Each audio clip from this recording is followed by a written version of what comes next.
Good morning student. मैं ममता शर्मा आदर्श बाल निकेतन उच्च माध्यमिक विद्यालय में हिंदी अध्यापिका आप सभी बच्चों का हिंदी ऑनलाइन क्लास में हार्दिक स्वागत करती हूँ। स्टूडेंट, हमने अपनी पाठ्य पुस्तक क्षितिज से उसके काव्य खंड और गद्य खंड दोनों का अध्ययन कर लिया है। ग्रामर में भी अपने लगभग सभी टॉपिक हो चुके हैं, कुछ बचे हुए हैं। उनमें से आज हम विशेषण पढ़ते हैं, विशेषण और उसके भेद। तो आप सभी बच्चे अपनी बुक निकाल लीजिए और रफ नोटबुक निकाल लीजिए, पेंसिल निकाल लीजिए, ताकि हम जो नोट्स लिखेंगे, जो परिभाषाएं लिखेंगे, उसमें आप सभी उसका लिख सकें और लर्न कर सकें।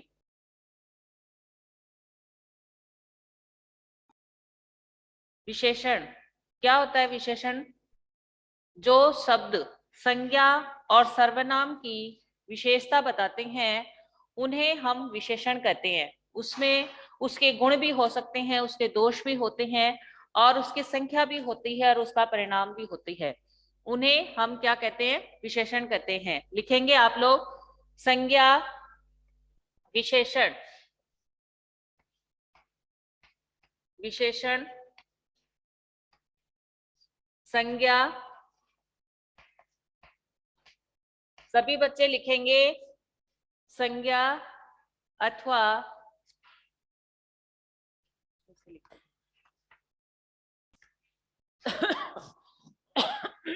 सॉरी, जो शब्द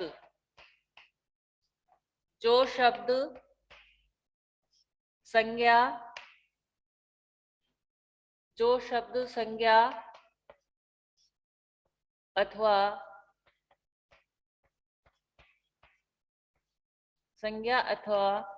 सर्वनाम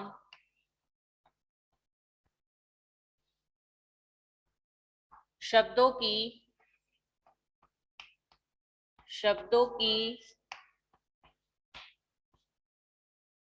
विशेषता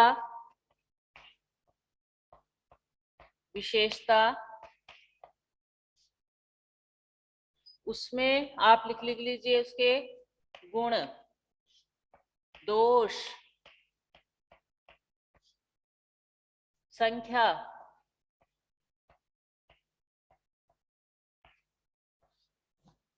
और परिमाण।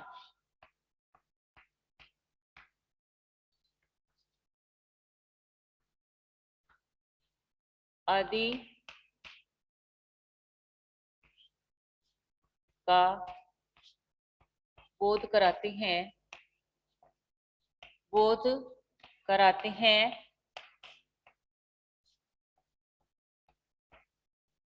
उन्हें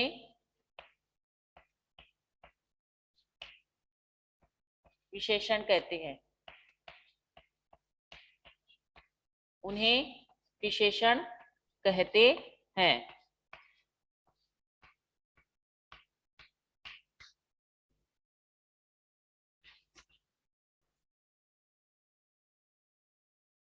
दिखाई दे रहा ना? जो शब्द संज्ञा अथवा सर्वनाम शब्दों की विशेषता, जिसमें उसके गुण है, संख्या है, दोष है, आदि का बोध कराते हैं, उन्हें हम विशेषण कहते हैं। और विशेष्य एक होता है, विशेष्य लिख लीजिए, विशेष्य।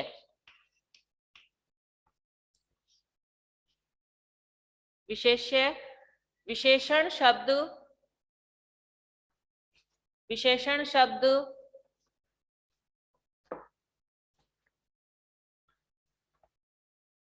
विशेषण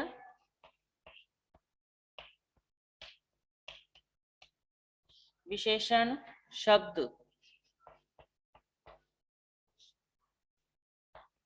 या पद जिस संज्ञा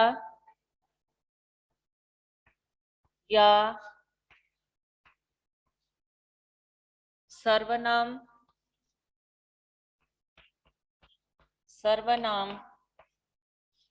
की विशेषता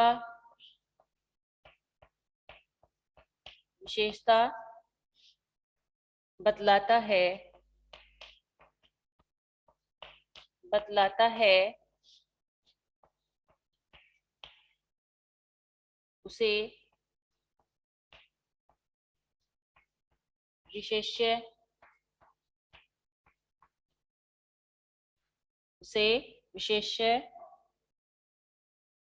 कहते हैं।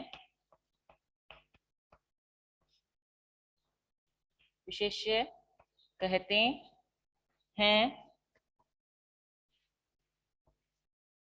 इनमें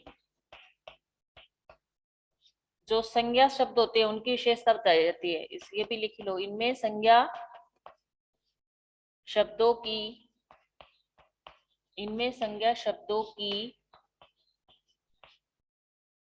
विशेषता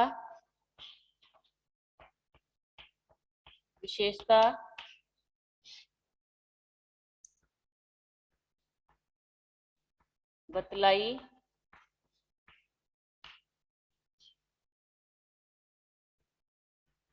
जाती है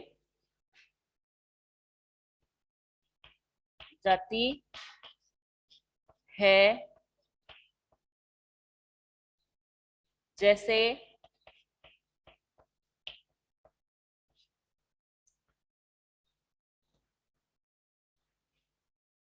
नीला आकाश,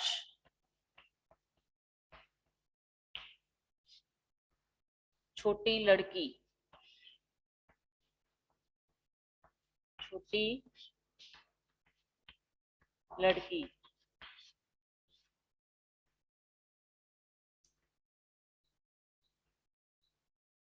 जिसमें ये क्या है, विशेषण शब्द या पद की संज्ञा या सर्वनाम की विशेषता बताते हैं, उन्हें हम विशेष्य कहते हैं। तो इसमें बताया गया कि जैसे नीला आकाश, तो किसकी विशेषता है वो, आकाश की। और छोटी लड़की तो किसकी विशेषता है, हाँ। ऐसे कहते कि दुबला आदमी तो किसकी है, आदमी की। ऐसे ही कुछ पुस्तकें तो कुछ, हाँ। तो ये क्या है, विशेष्य है। तो जो संज्ञा या सर्वनाम की विशेषता बताते हैं उन्हें हम विशेषण कहते हैं। और विशेषण वो होते हैं जो संज्ञा या सर्वनाम की जो विशेषता के बारे में बतलाते हैं, उन्हें हम विशेष्य कहते हैं।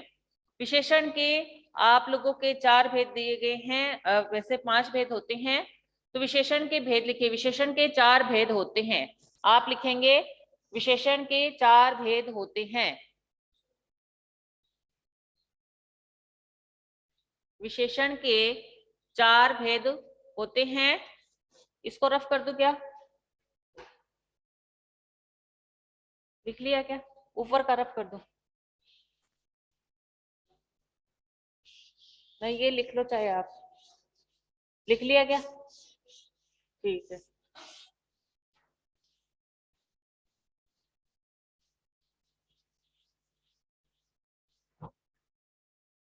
लिखिए, विशेषण के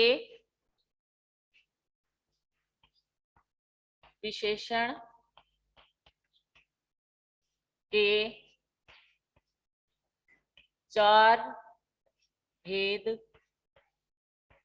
होते हैं। जैसे छोटी क्लासों में और बड़ी क्लासों में अलग अलग दिया होता है ना। छोटी क्लास में इसके 5 भेद बताए गए हैं और आपके में 4। विशेषण के 4 भेद होते हैं। एक पहला है गुणवाचक विशेषण। पहला है गुणवाचक विशेषण। विशेषण के 4 भेद होते हैं, उसमें है पहला है गुणवाचक विशेषण। गुणवाचक विशेषण होते हैं जो विशेषण शब्द और संज्ञा के गुण, दोष आदि का, भाव, अवस्था, रंग आदि का जो बोध कराते हैं, उन्हें हम गुणवाचक विशेषण कहते हैं। तो आप लिखेंगे वे विशेषण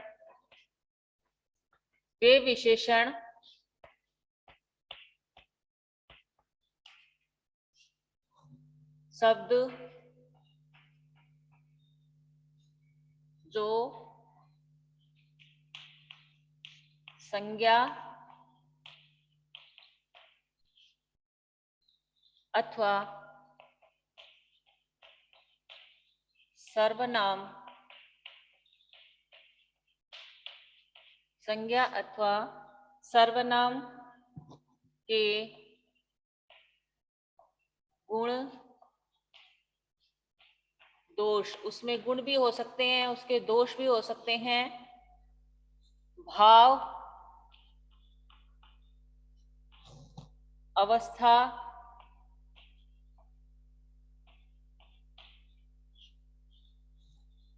रंग, आकार,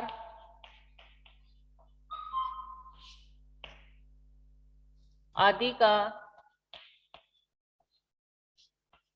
का बोध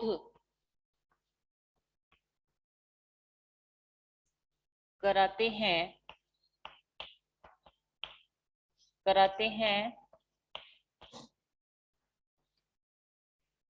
उन्हें गुणवाचक विशेषण कहते हैं। उन्हें गुणवाचक विशेषण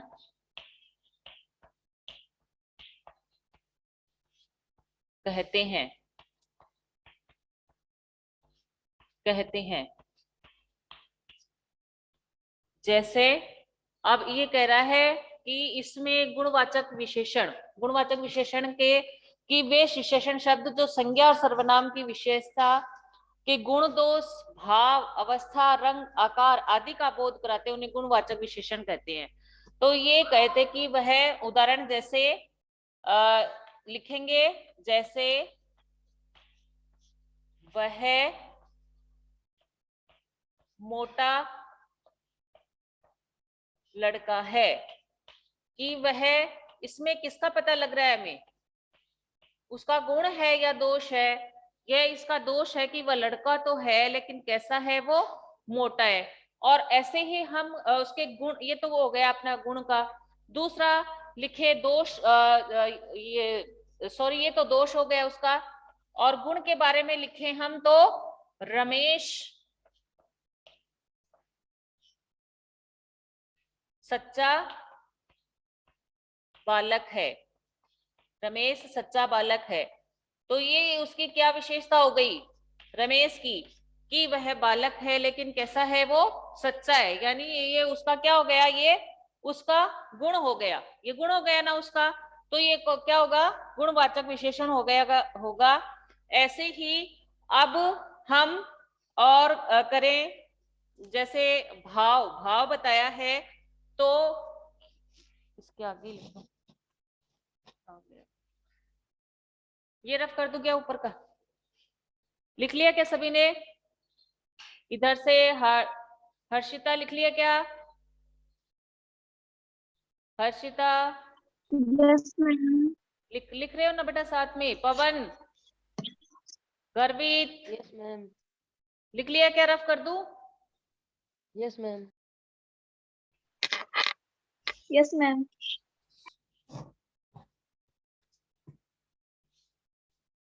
अपन इसकी परिभाषा के अकॉर्डिंग कि उसका यह दोष हो गया कि वह मोटा लड़का है, फिर उसका गुण हो गया कि रमेश सच्चा बालक है। अब हम भाव का, कि रमेश या राम क्या है? लालची है। लालची है। तीसरा फिर क्या है? अवस्था। अवस्था यानी कैसी है? कि वह यह कचरा सूखा है या गीला है, कि जैसा भी है, सूखा है या गीला है, कि जैसे भी हम लिखें तो वो उसकी हो जाएगी, कि अवस्था हो जाएगी। फिर ये क्या कह रहा है? रंग के बारे में अगर कोई हम उदाहरण दे, तो कि उसका रंग, वह गाय सफेद है। तो ये उसके क्या हो गई? ये उसके रंग के बारे में हो गया कि यह गाय सफेद है। फिर आकार, तो जैसे पृथ्वी गोल है, पृथ्वी गोल है। फिर आदि का जो बोध कराते हैं, इसमें स्वाद का भी आ सकता है, स्थान का भी आ सकता है कि यह मीठा है, यह कड़वा है। इस प्रकार के जो है अपना जो स्वाद है उसका बोध कराते हैं। वह क्या होता है, कौन सा होता है वो? हम किसका अध्ययन कर रहे हैं? किसका अध्ययन कर रहे हैं अपन? कौन से विशेषण का अध्ययन कर रहे हैं? हाँ, तो इसमें उसका भाव भी आ जाती है, अवस्था आ जाती है, रंग, आकार, स्वाद, ये सब जो चीजें हैं वो इसमें है, अपने गुणवाचक विशेषण में है। तो उसमें गुण का, दोष का, अवस्था, रंग, आकार आदि का बोध कराते हैं, उन्हें हम गुणवाचक विशेषण कहते हैं। समझ में आ गया? यह व्यक्ति काला है, तो ये क्या है, उसका क्या है? दोष है उसका। और हमारी यह मैदान है वो समतल है, यह समतल है, यानी ये स्थान है, जैसे ऊंचा है, समतल है, कि इस तरीके से आ जाता है। और स्वाद के बारे में आ जाती है कि यह मिठाई, यह आम बहुत मीठा है, यह अंगूर बहुत खट्टे हैं। तो ये भी जो स्वाद है यह भी उसमें आ जाता है गुणवाचक विशेषण में। दूसरा है अपना संख्यावाचक विशेषण। दूसरा संख्यावाचक विशेषण।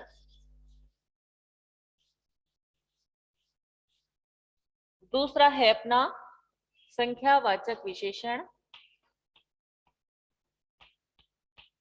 संख्यावाचक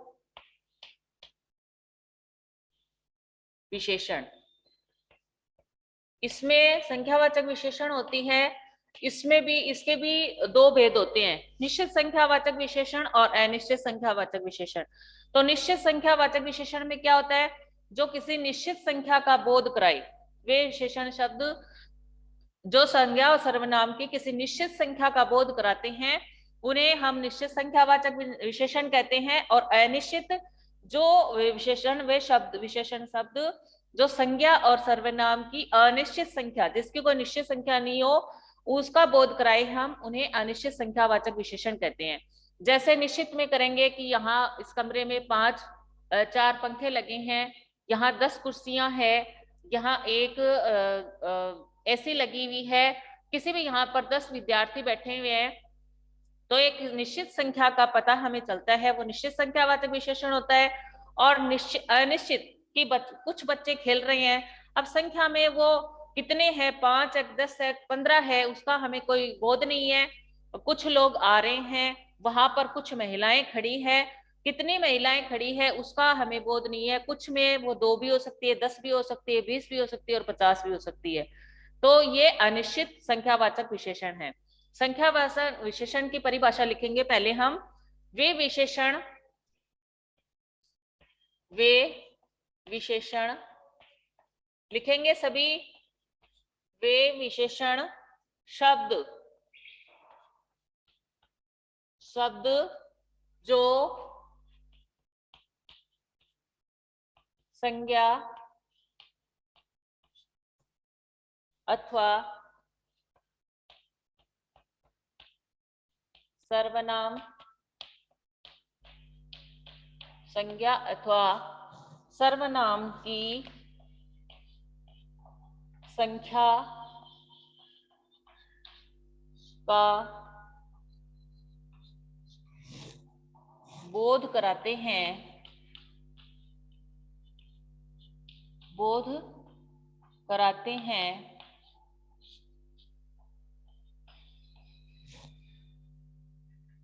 उन्हें संख्यावाचक, उन्हें संख्यावाचक विशेषण कहते हैं, कहते हैं।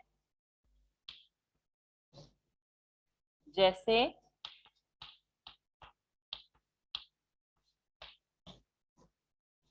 एक 3, 4 आदि कुछ भी लिख लीजिए कि भाई जो 10 हो, 5 हो, 20 हो, जो ऐसी संख्या का बोध कराए हैं उन्हें हम संख्यावाचक विशेषण कहते हैं। संख्यावाचक विशेषण के दो भेद होते हैं, ये ऐसे भी लिखेंगे आप, संख्यावाचक विशेषण, संख्यावाचक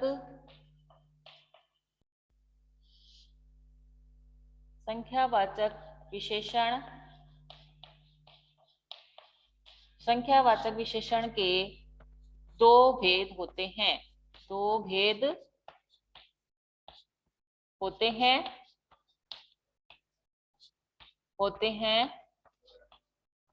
एक है निश्चित संख्यावाचक और एक अनिश्चित। निश्चित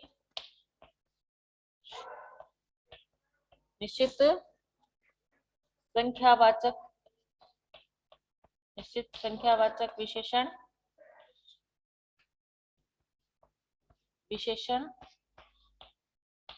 दूसरा अनिश्चित संख्यावाचक विशेषण।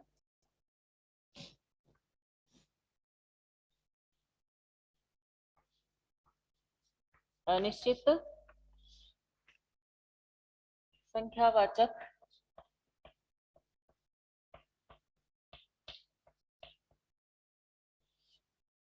संख्यावाचक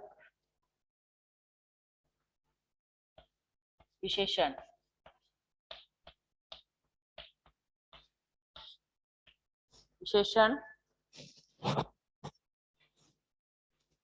ऊपर वाला रफ कर दो।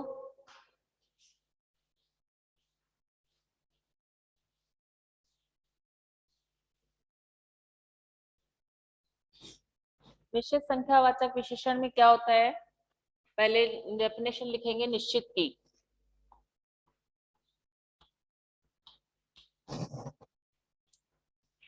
निश्चित संख्यावाचक विशेषण, निश्चित संख्यावाचक निश्चित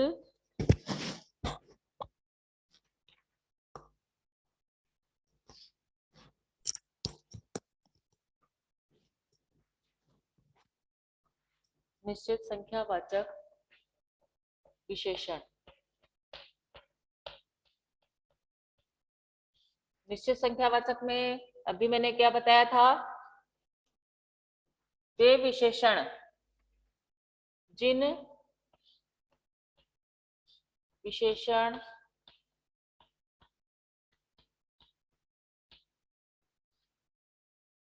शब्दों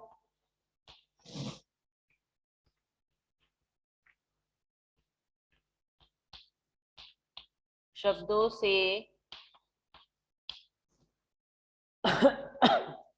संज्ञा अथवा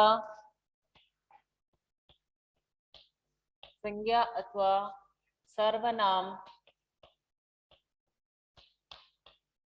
संज्ञा अथवा सर्वनाम शब्दों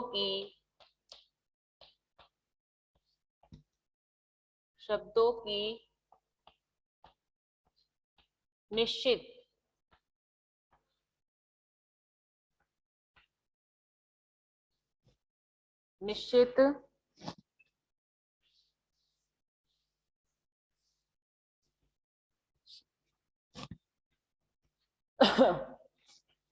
संख्या का बोध कराते हैं,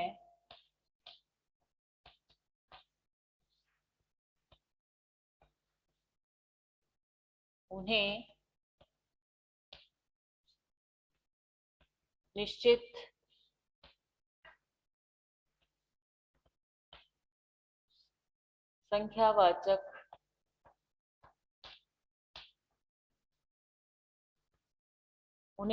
संख्यावाचक विशेषण कहते हैं।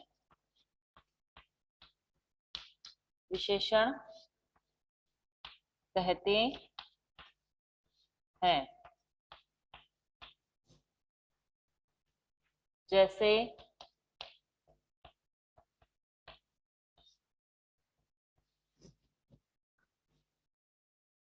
घर में 5 पंखे हैं।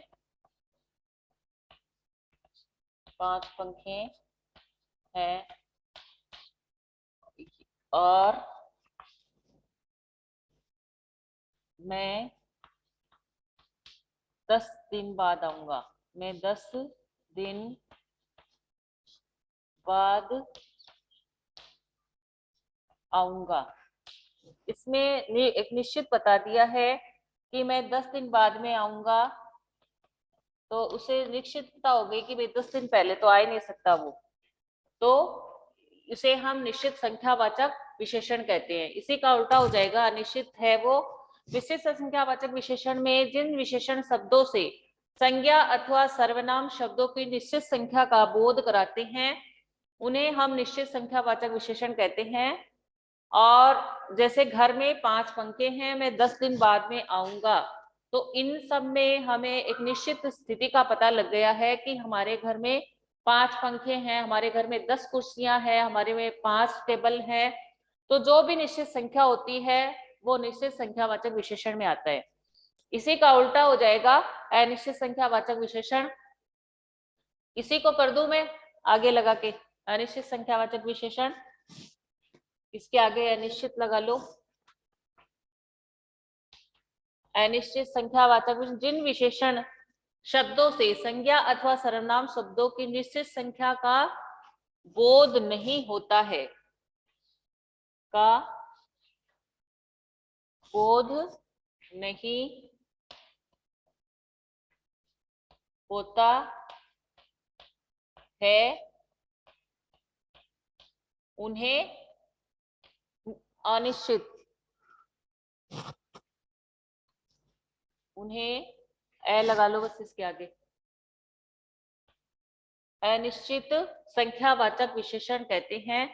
जैसे उदाहरण अपने बदल जाएंगे इसमें।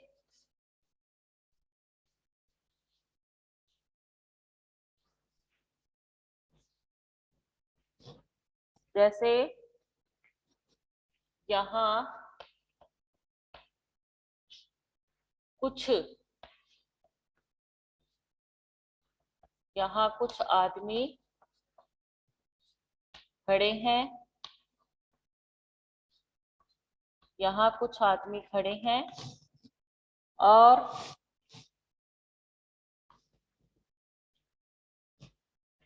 कुछ किताबें ले आओ।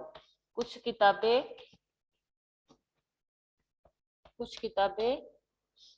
ले आओ, यानी कोई निश्चित संख्या नहीं बताइए कि 5 किताबें लानी है कि 4 लानी है, कुछ में कितनी भी हो सकती है। तो यह अनिश्चित संख्यावाचक विशेषण है जिसमें कोई निश्चित संख्या का बोध नहीं होता है, वो अनिश्चित संख्यावाचक विशेषण कहलाते हैं। फिर है अपना, ये लिख लिया क्या? लिख लो, नहीं लिखा तो मनीष लिख लिया क्या?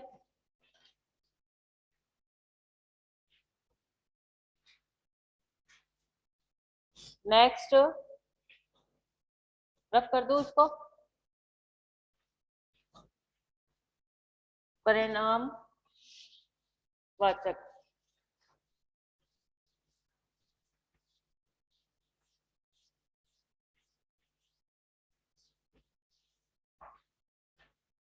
अगला है परिमाण,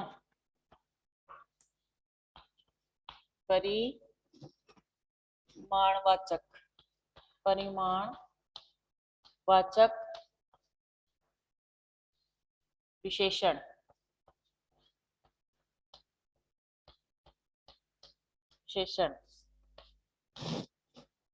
वे विशेषण, परिभाषा लिखेंगे, वे विशेषण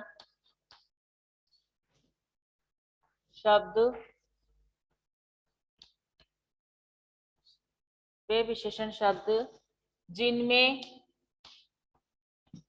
वे विशेषण शब्द जिनमें जिनसे से वस्तु की माप तोल का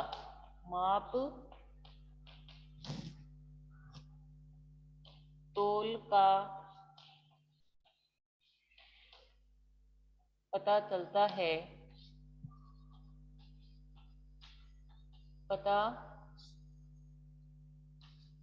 है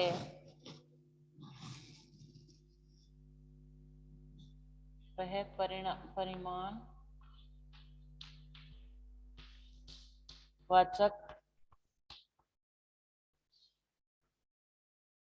विशेषण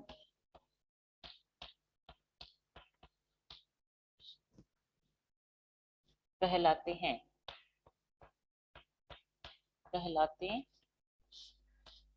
हैं। जैसे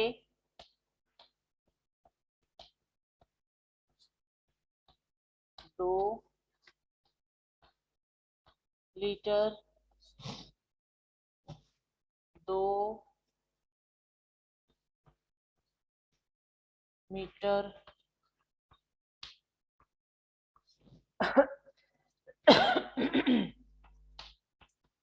5 किलो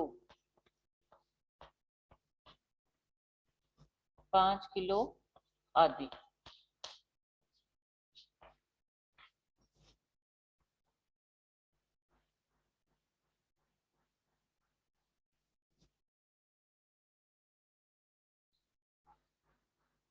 परिणामवाचक क्या है? जिन विशेषण शब्दों से वस्तु की मापतोल का बोध हमें पता चलता है उन्हें हम परिणामवाचक विशेषण कहते हैं। ये जो हमने अभी पढ़ा है, विशेषण में भेद गुणवाचक विशेषण, संख्यावाचक विशेषण, उसमें निश्चित और अनिश्चित, फिर है परिमाणवाचक विशेषण। जो परिमाणवाचक विशेषण होते हैं उसके भी भेद होते हैं। उसी प्रकार 2 प्रकार के भेद होते हैं, निश्चित परिमाणवाचक और अनिश्चित परिमाणवाचक।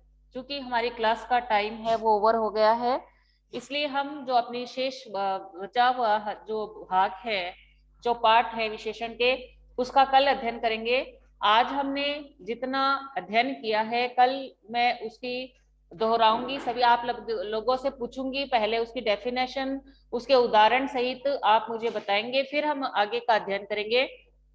आज जितना हमने अध्ययन किया इसमें से कोई बात समझ में नहीं आई हो तो आप पूछ सकते हैं।